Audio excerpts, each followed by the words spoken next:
Good morning. Welcome to Beacon Unitarian Universalist Congregation. We are a community committed to radical inclusion, to feeding the human spirit and healing the world. Are y'all ready to do all of that today? Amen. All right, good. We are ready. I'm Reverend Robin. My pronouns are she, her.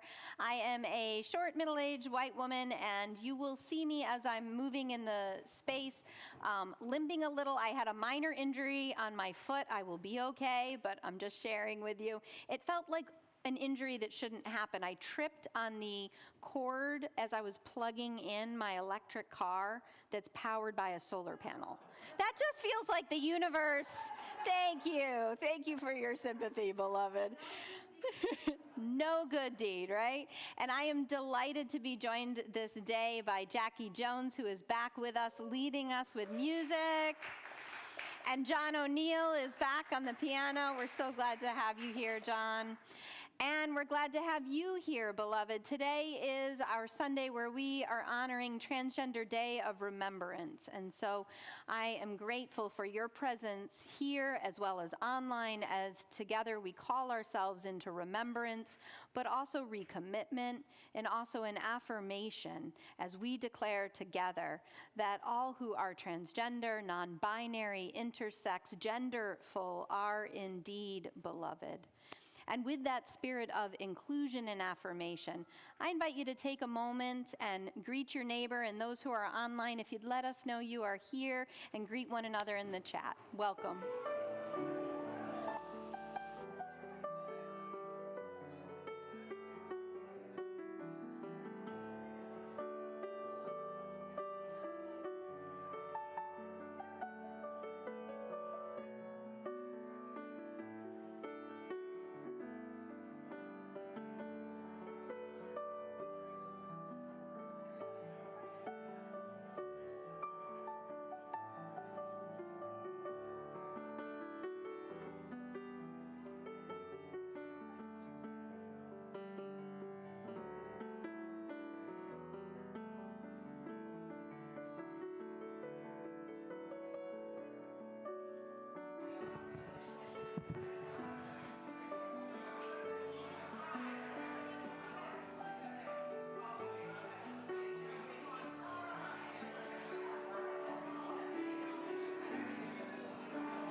It is always a good sign, beloveds, when you want to keep greeting one another, which I certainly invite you to do right after our service downstairs, which is accessible on this floor either by the stairwell or the elevator. Join us for coffee hour. There are some homemade goodies downstairs today that I'm told are quite delicious, and we invite you to spend some time continuing that connection that we just began to kindle together now.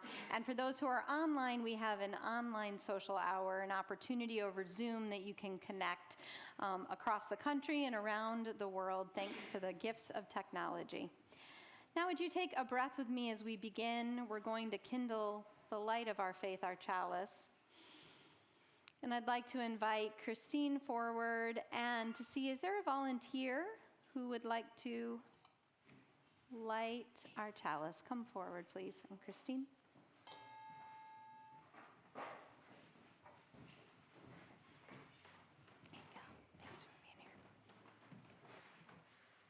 Good morning. Good morning. My name's Christine, and I'm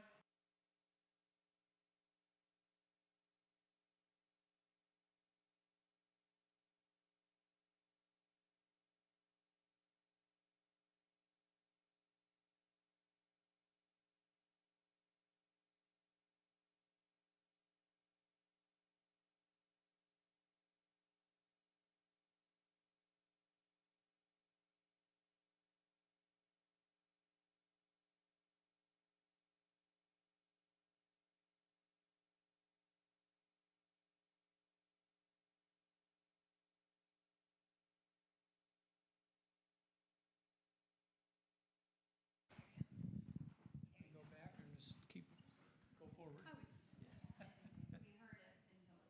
Oh, okay.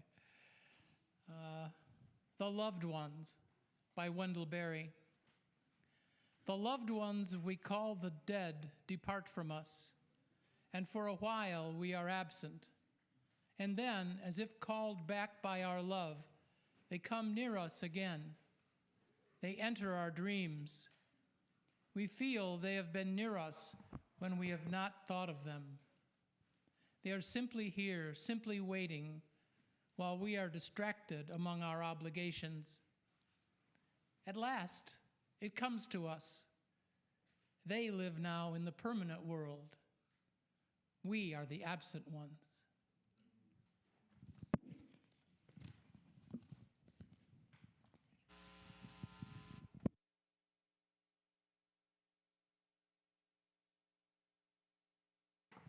The joys of technology.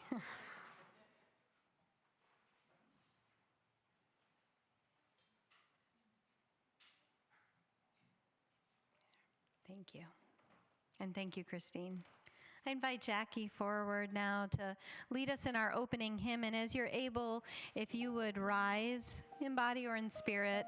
Our opening hymn is number 1. You don't have to go far in the gray hymnal this morning.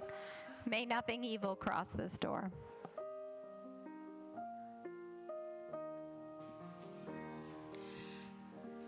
Give you time to get the page. All right.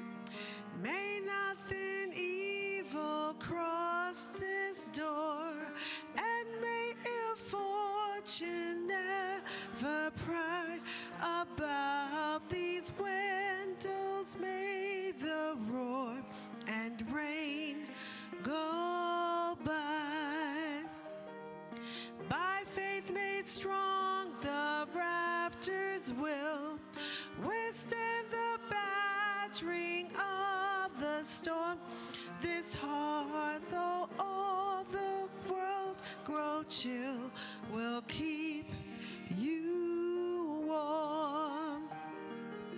Peace shall walk softly through these rooms, touching our lips with holy wine, till every casual corner blooms into a shrine.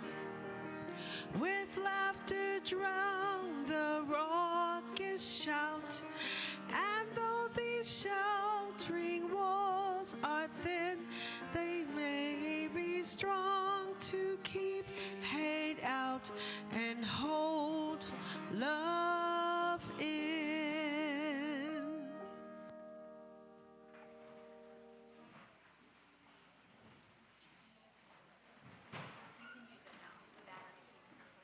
Oh, okay. Good morning, Beacon. My name is Jermaine Kripe. I'm your lifespan coordinator. I am a plus-size African-American woman with graying hair being kicked back with black and blue hair dye, wearing a burgundy shirt, my green shoes, and blue glasses. This morning's Time for All Ages is super special for me because I feel as a member of this community, you have helped me on my journey as a parent. So I'm going to tell this story from the perspective of a mother. When I lived in Brooklyn, I got to meet this wonderful person and his abuela named Julian. Julian and his grandmother, his abuela, spent many of their Saturdays at the local community pool where grandma got her fitness in because, like me, she was a plus-size gal and running in our jam. So we go swimming. Anyway, while Julian was at the pool one day, he told his abuela, "Abuela, look, there's mermaids." And his abuela looked around and saw the lovely ladies in the pool and realized, yeah, I guess they are mermaids. Julian and his grandma went around and did their basic everyday things, running errands on the F train, you know the F train, doing all the various Brooklyn things that you do. And on their way home, he told his grandmother, "Abuela, I'm a mermaid too."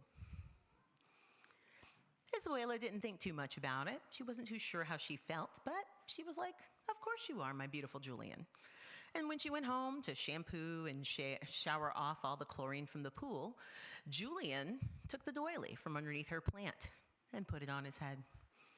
He took the embroidered cloth that was on the dining table and wrapped it around his waist. So when Abuela came out, she saw Julian in his mermaid form. And she said, "Hold on, I got something for you." So she went into her room and she grabbed her favorite string of pearls and brought them to Julian and put them around his neck and said, now you're ready to be a mermaid. So the next weekend, if you aren't familiar, Brooklyn has regularly at Coney Island every year the Mermaid Parade. Julian performed and actually debuted his mermaid tail at the Mermaid Parade. And while he was there, all the other mermaids cheered him on so loudly that Julian was affirmed as a kid who got to choose his identity. As a part of our time with the children here at Beacon, one of the things we really try to reinforce into them is the fact that they get to choose who they are. Their identity, their purpose, who they are as a human being is theirs to choose. Not the doctor who birthed them, not the parents who've raised them, not the people in school or the people on the street get to dictate who they are. They get to choose who they are.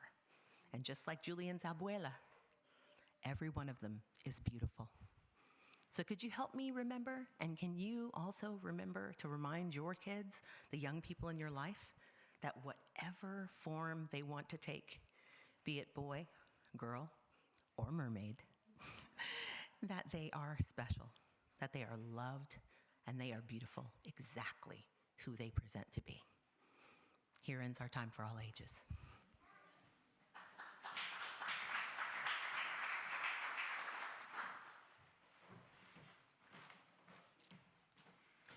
Good morning, everyone. It is really nice to see all your faces this morning. I'm Pete Lenz, and I guess I'd describe myself as average height, and I'm wearing jeans and a blue shirt right now, and I use he, him, his pronouns. And the question is, what brought me to Beacon? Well, more importantly, why am I still here? Because that's what brought me here, and what keeps me here is because the connection here feels so good. Connection with people who are warm and welcoming, pastors who have wonderful, heartful, passionate, and unique sermon styles that touch my soul, music that makes me want to sing and dance. I come here on Sundays to be restored, to be healed, to leave with just a little more hope to get me through the next day and the next week until I come back. I need that hope. I think many of us do right now. My spirit has been broken by the threats and more recently the actions against my queer, gay, trans community, against immigrants, against women's rights, and those kids who learn differently as my kids did and do. The world feels heavy and the world feels frightening. And when I'm here on Sunday mornings, when I meditate during the week on the values I see in this community and how this community lives those values, something shifts. My fear is transmuted by the kindness, love, and yes, the fierceness that I feel here. Beacon, you all mirror back my values and spirituality. And I've gotten so many other different beautiful perspectives here too. And honestly, it feels deeply good to know that I'm not alone. But how did I get here? My first contact with Beacon was around 2013 when I heard about a meeting here supporting marriage equality, and I went. And each time the pastor spoke, I felt the church standing with us. I felt inspired and I felt whole. At the time, I was attending Al-Anon meetings at Overlook Hospital just across the way on Sunday mornings, and for a while, I hustled across town to make it to both here as well as Overlook, and many weeks I did. Eventually, schedules shifted and I could only get to Al-Anon, and I carried a warm memory of this place and all the people that I met.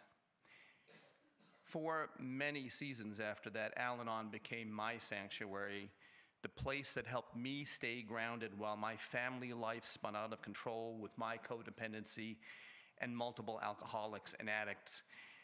And meanwhile, life got busier and kept moving. My kids grew up. I moved a couple of times. I started and ended a few businesses. I lost both my parents. I joined the Mankind Project.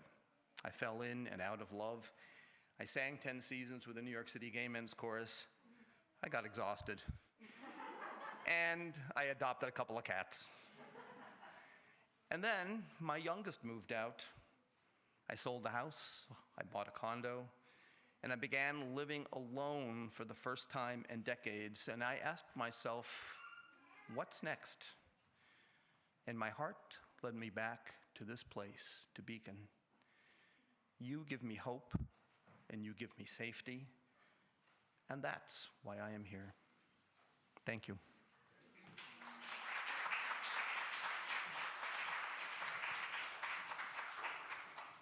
Thank you, Pete, for your presence in our community, for sharing your story this morning. It is with an overflowing gratitude that our morning offering will now be most gratefully received.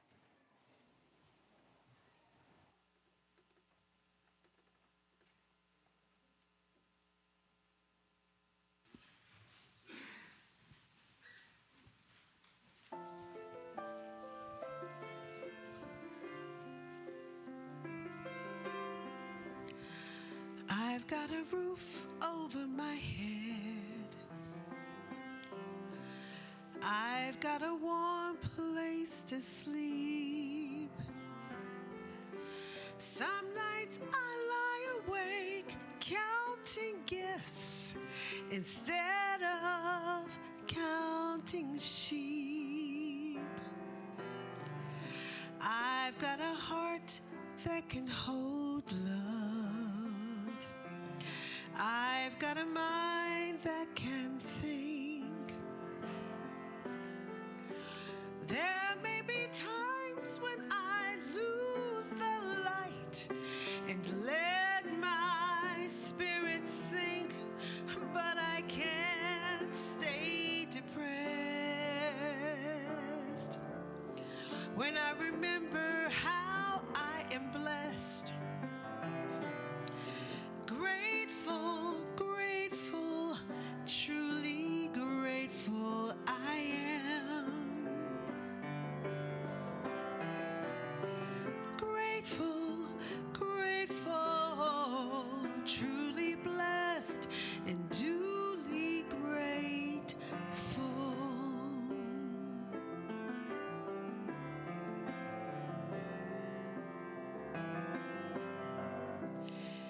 In a city of strangers, I've got a family of friends. No matter what rocks and brambles fill the way, I know that they will stay until the end. I feel a hand holding my hand. It's not a hand you can see, but on the road to the promised land, this hand will shepherd me through delight and despair, holding tight and always there. Grateful, grateful,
Good morning. My name is Kathy Menendez, she, her, and for visual cues, I'm a short, blonde, mature white woman wearing gray and teal and a burgundy scarf. Although some people call it maroon and purple, but I call it burgundy. And either way, it indicates that I'm a member of the chaplain team here at Beacon.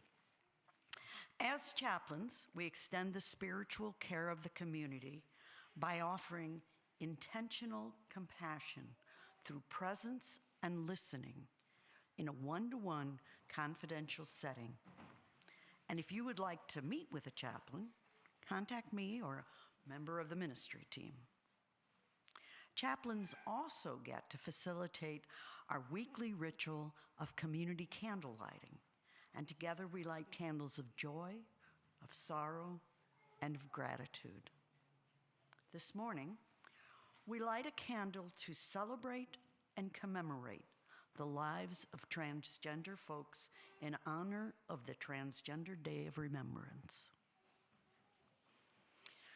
Beacon member Nicole Maselli asked for prayers for her Aunt Sandy, a U.S. citizen of Mexican descent who lives in Charlotte and is frightened by the raids that occurred there last week. We light a candle for Sandy, her family, and all the families that are being terrorized by ICE across the country. We also light a candle of courage and admiration for the ways in which communities like Charlotte are coming together in the midst of fear. Thanksgiving offers us a special opportunity to consider and share our many blessings. We light a candle for the joy of family reunions and community gatherings, remembering how much we need and love each other. And a candle of sorrow for loved ones not able to be together because of distance or death, mistakes, or misunderstandings. And finally, a candle of gratitude for music. For this and for so much more, we invite you to come forward now to light a candle here in our sanctuary, or at home, or wherever you may be.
like to share a poem I wrote about a year ago on the same occasion.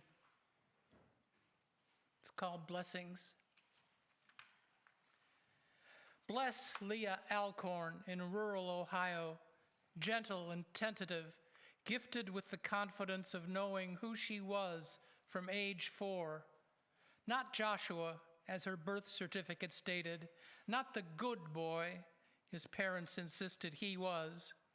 She knew she was Leela, and then at 17, she went for a walk in a blue jumper and crossed the berm of U.S. Route 275, measuring her quick steps with precision so that the approaching Peterbilt diesel could do nothing but deliver him into oblivion and somehow explode her into existence somewhere else. Bless 20-year-old Semia C.C. Dove, born Carl Akoff Jr. of Cleveland, who put on 3 bras, stuffed them, covered them with a Betty Boop t-shirt, and did her makeup extra special for a connection, a meeting with the man who responded to her internet dating profile. The man who hours later left her stabbed body floating in an Olmsted Township pond, naked from the waist down, a black and orange rope tied to a cinder block, her last connection.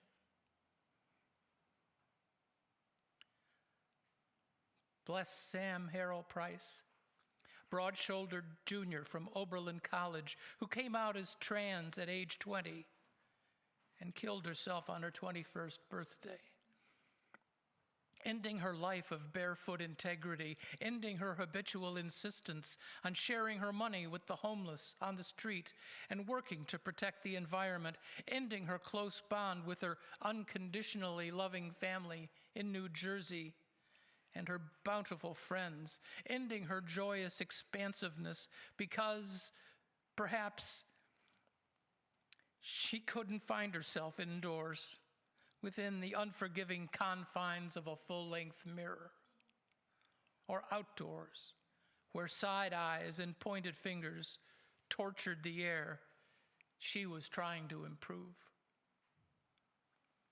Bless the women, all the trans women who are dying to become who they really are. Bless them all. May we now please observe a moment of silence.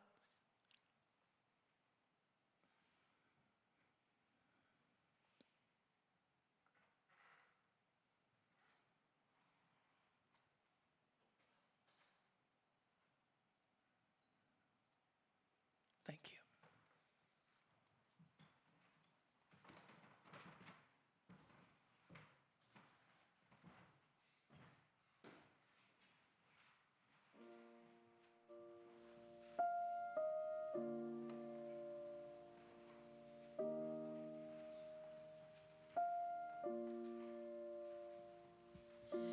I invite you to sing along with us.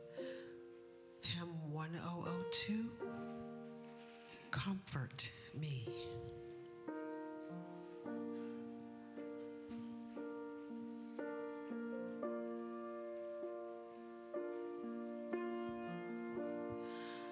Comfort me, comfort me, comfort me, oh my soul. Comfort me, comfort me, comfort me, oh my soul.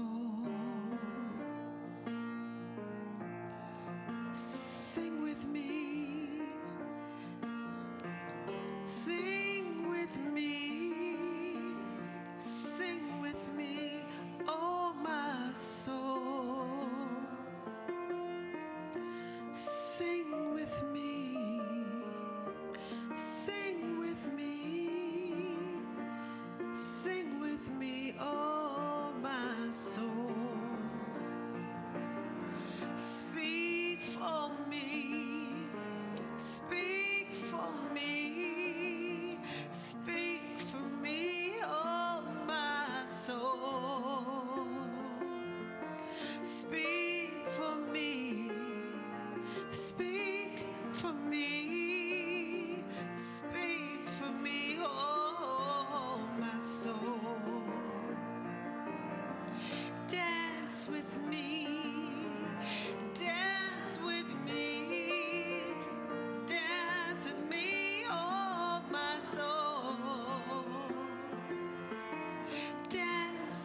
comfort me, comfort me, comfort me, oh my soul.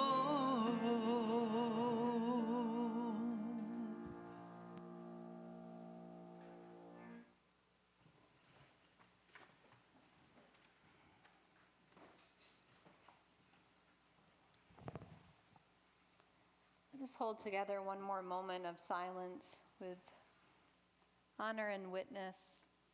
Christine, to your words, to your life, to your courage, thank you.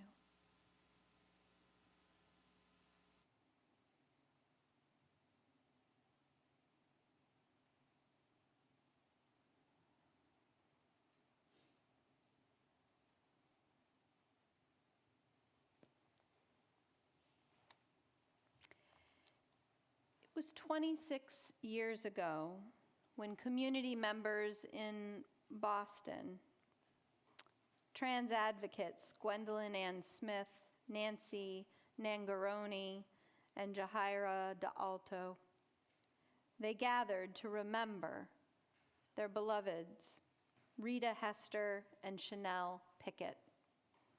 Rita and Chanel were two transgender women who were murdered.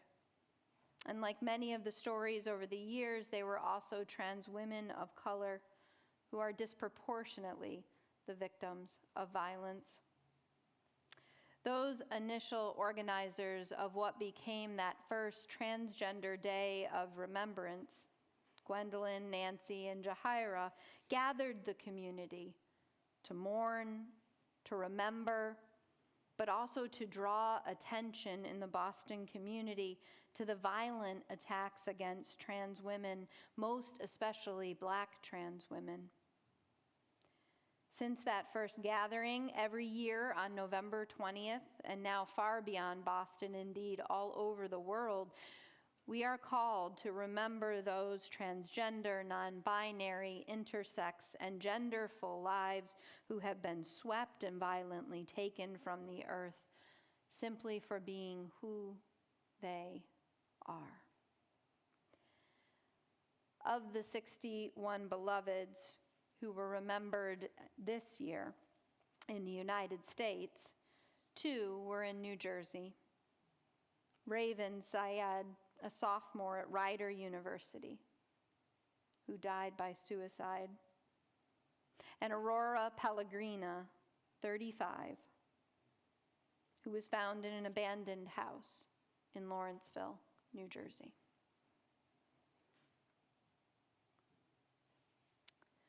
About 90% of those who experience violence in the transgender community are trans women. And while it is true that transgender, non-binary, intersex, and genderful lives are a relatively small portion of the population, just about 1%,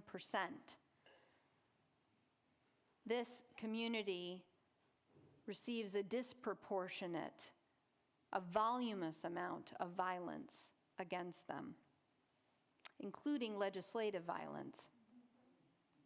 Just this past year, across the United States, over 600 bills were introduced attacking the transgender community. Now, from the conservative media, you would think that gender identity is a sweeping crisis, a threat to the core of our country. But this remembrance calls us to a deeper truth, to a deeper practice. As Amara Jones, winner of Emmy and Peabody Awards and the Ware Lecturer this past year at General Assembly in June, General Assembly, the annual gathering of Unitarian Universalists, as she reminds us, remembrance calls us to remember who we are, and more importantly, who we want to be. More than a performative remembrance with empty ceremony, we are called to remember as an act of faithfulness to our Unitarian Universalist values, a recommitment that those of us who are not trans, non-binary, intersex, or genderful are called to, a commitment to be an ally.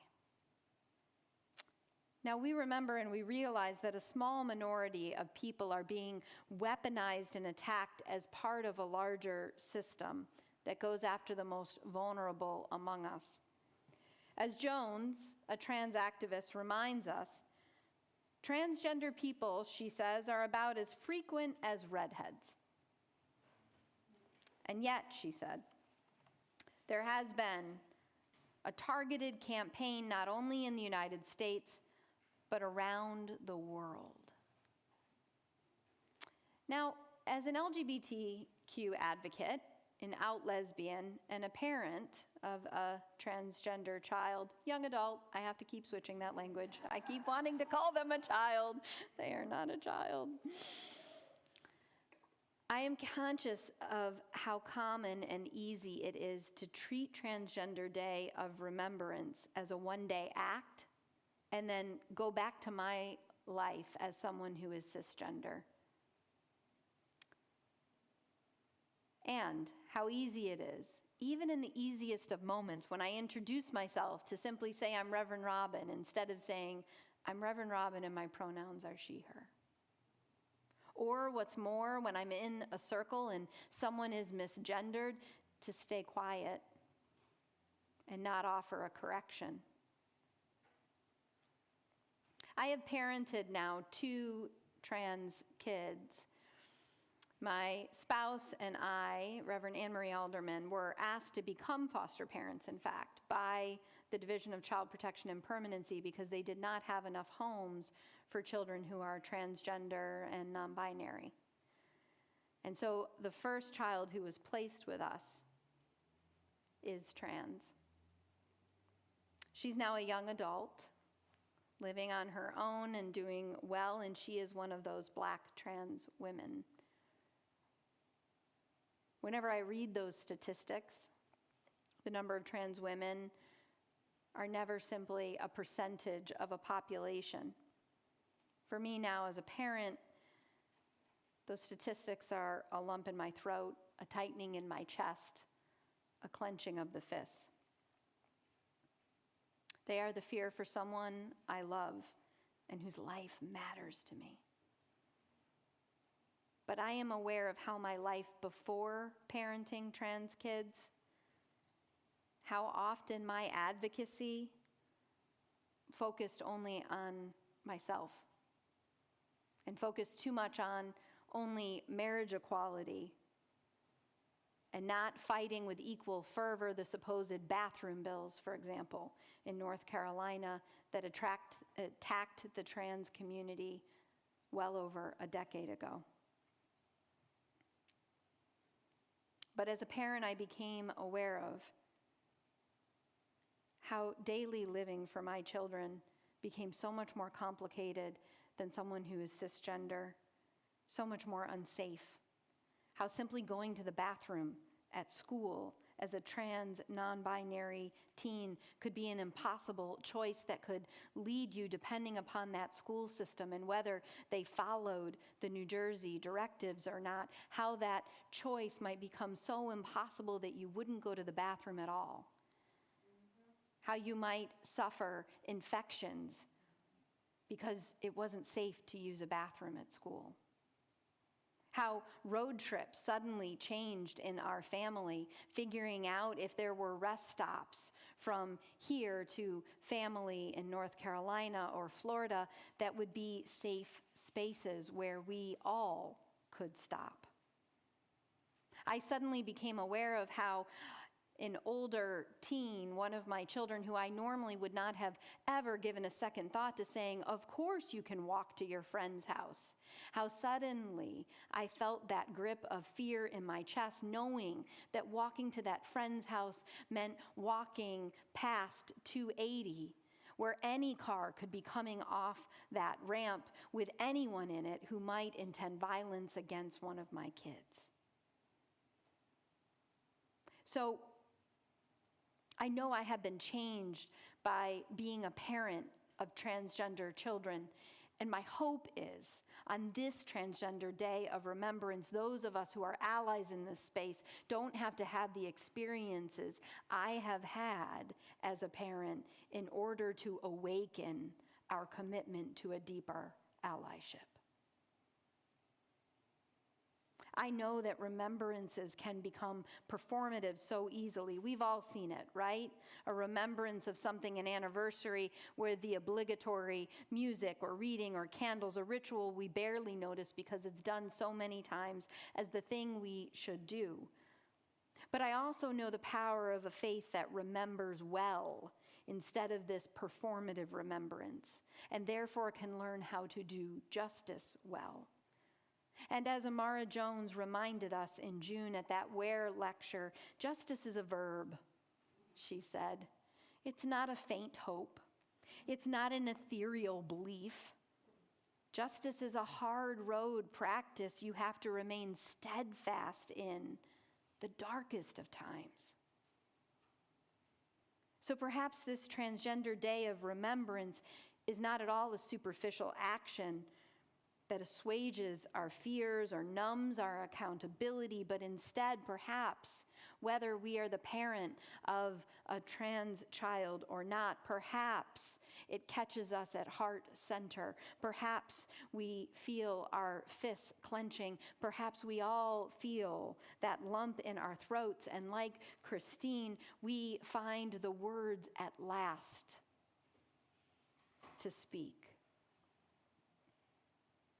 Because even in the smallest of ways, I am learning how silence can be a violence.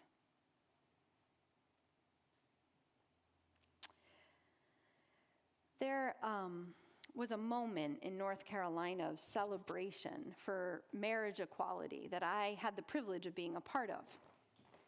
We had fought a case in North Carolina against the state constitutional amendment that had prohibited any legal relationship between people of the same gender. It was one of the most egregious anti-LGBTQ amendments at that time in the country. And our case was fought on religious freedom, that those of us who were on the case were religious leaders whose faith taught an affirmation of same-gender relationships, and therefore the state, by prohibiting our ability to marry people of the same gender, was discriminating against our religion. We won that case. We won it big, yes.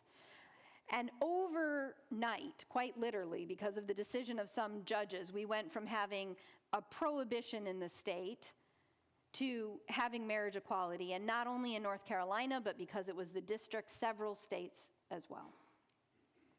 And there was this obviously joyous cacophony of people who gathered, and an impromptu celebration was planned at a Lutheran church.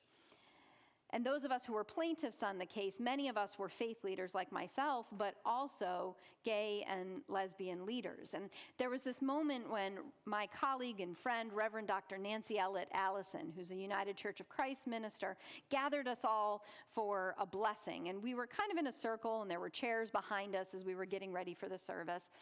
And just naturally, as she was leading us in a blessing, everyone who was able rose from their chair.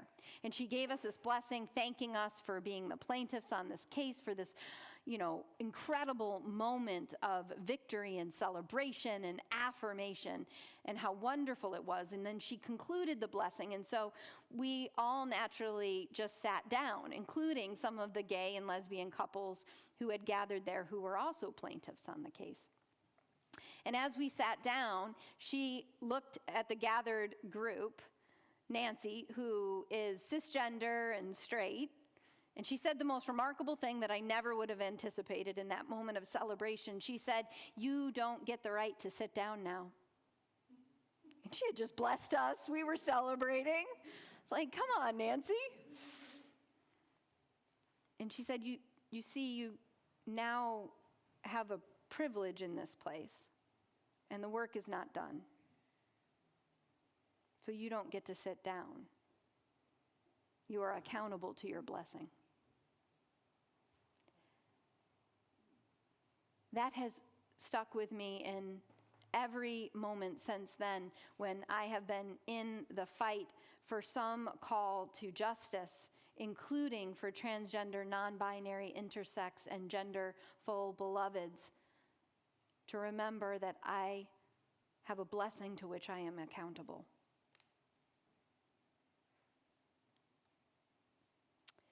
remembrance can also call us to an awakening. Amara Jones reminds us that, quote, there is no way to save democracy without standing up for trans rights. Because everywhere we see authoritarianism rising in the world, we see anti-trans politics as the first drumbeat.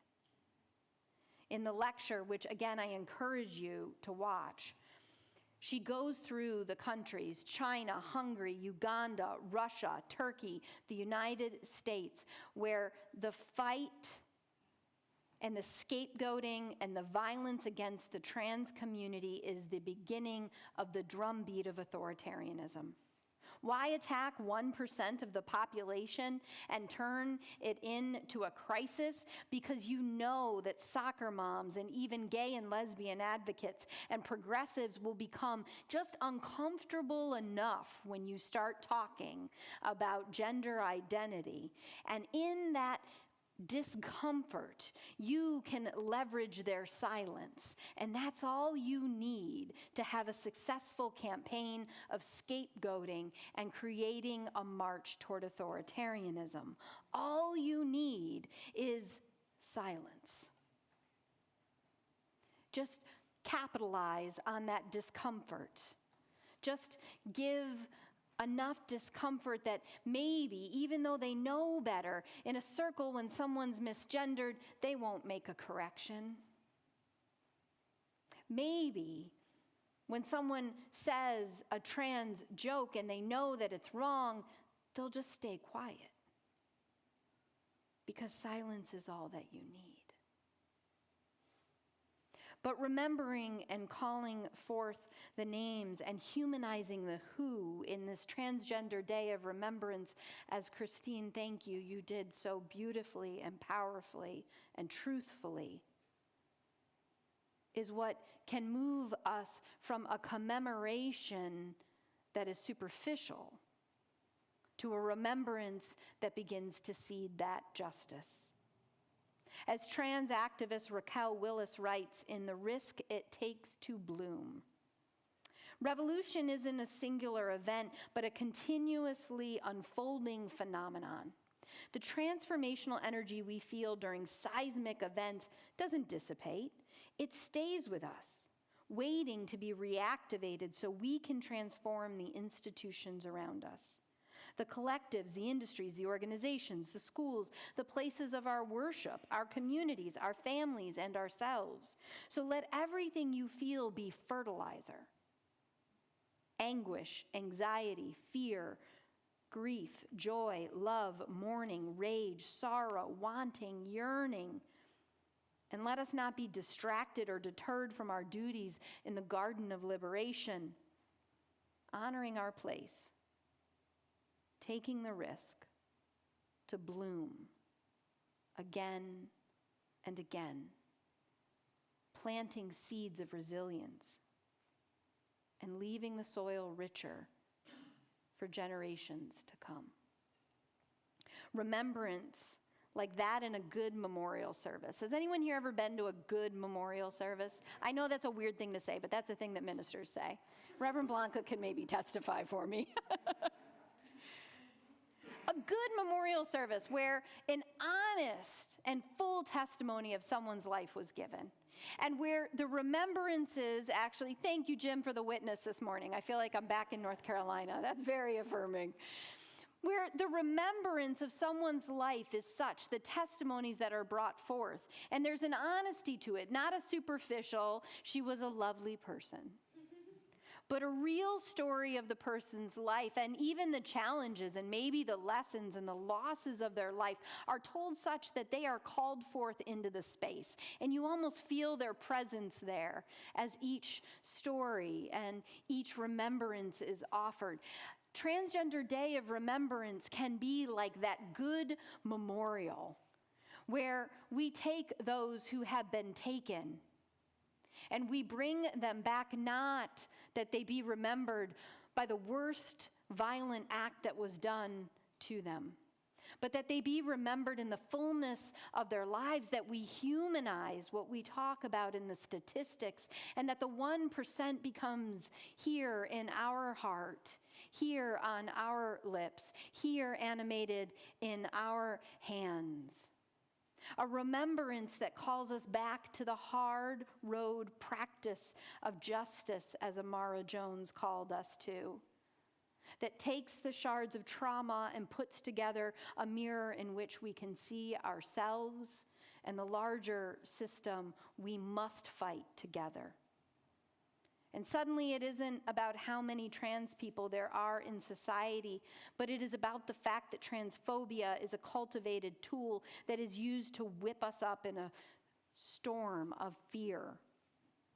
And it is our beloveds who are caught in the storm. And when we remember in community, we break the isolation, we reweave the connections, and understand that we are not called to remember to save someone else, but that we are really saving ourselves. Name by name, poem by poem, pronoun by pronoun, word by word that shatters the silence, witness by witness, practice by practice. We save ourselves and each other. We remember and we plant the seeds. We plant the seeds for a generation that is already here, waiting on our courage, our allyship, our moral clarity, waiting and relying on us to have a faith that remembers. So may we remember. So may we remember, beloved. Amen.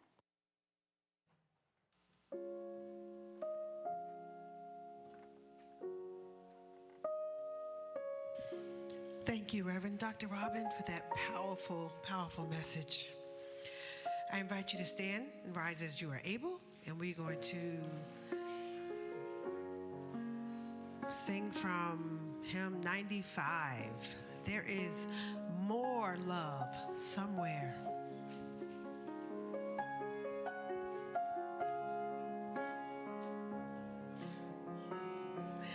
There is more love somewhere.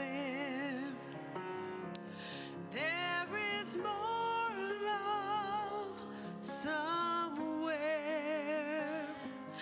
I'm gonna keep on till I find it. There is more love somewhere. There is more hope somewhere.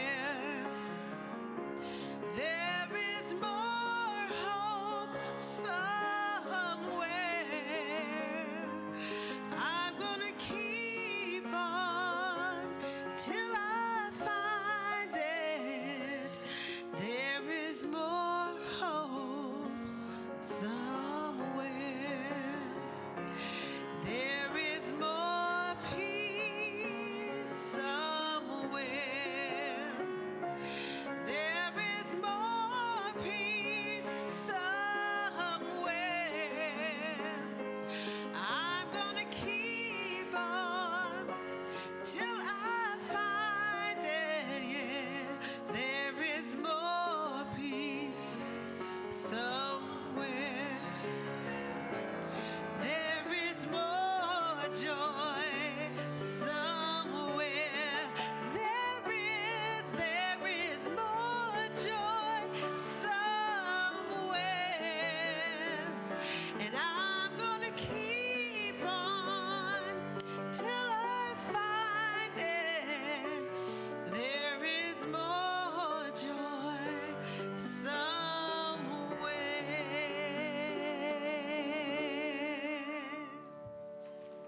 Beloved, would you take hands with one another for our closing blessing? And Jackie and John, thank you so much. And Christine and Pete and Kathy, it was an honor to lead today's service with you. And now, beloved, may the love which is our source and all ultimate return, may it hold you and fill you and guide you, such that it overflows your being, a gift that you give to all whom you meet, until we meet once more. Amen.